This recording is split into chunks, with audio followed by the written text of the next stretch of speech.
waxa uu 3 maalin ku guul dareystay inuu naftiisa jaro oo uu isdilo. waxa uu dhaqaalo ku bixiyay sidii ay ugu suuragali laheyd inuu naftiisa jaro, balse ugu dambeyn 15 bishan January aynu ku jirno ayuu ku guuleystay inuu isdilo. waxa aan ka hadlayaa waa Victor Escobar oo dhawaan isku dilay dalka Colombia. walaal haddii ay tahay markii kugu horeysay aad soo booqato bogan, fadlan follow dheh, sidoo kalena share garee warbixinta si ay saaxiibo badan u gaarto. sidoo kale subscribe dheh barta aynu YouTube ku kuleenahay Rogal Media. waan kaaga mahadcelinaynaa daawashadaada. On Friday, Victor Escobar took the decision to end his life. Blessings and hugs to everyone. I love you very much.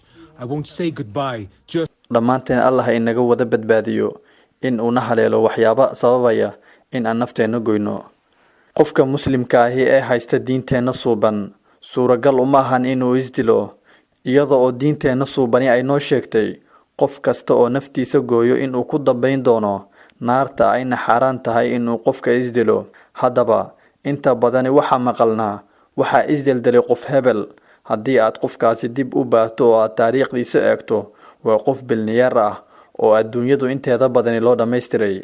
halka hooyada muslimada ahi ee iibisa looska, haddii bar ka mid ah looskii ay ugu talagashay inay iibiso uu ka gubto, ma dhacdo inay nafteeda goyso oo ay isdisho. halkaasi waxa aad ka garan kartaa qiimaha ay leedahay diinteena suuban iyo rumaynta Nabi Maxamed nabadgelyo iyo naxariis dushiisa ha ahaatee.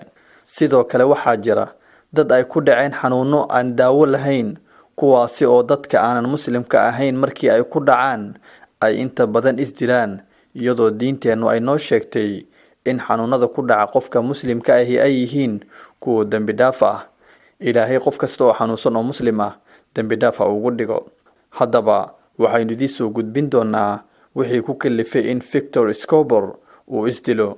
Victor Escobar oo u dhashay dalka Colombia ayaa ugu dambeyn ku guuleystay kiis uu maxkamadda geystay, balse dhowr jeer la laalay.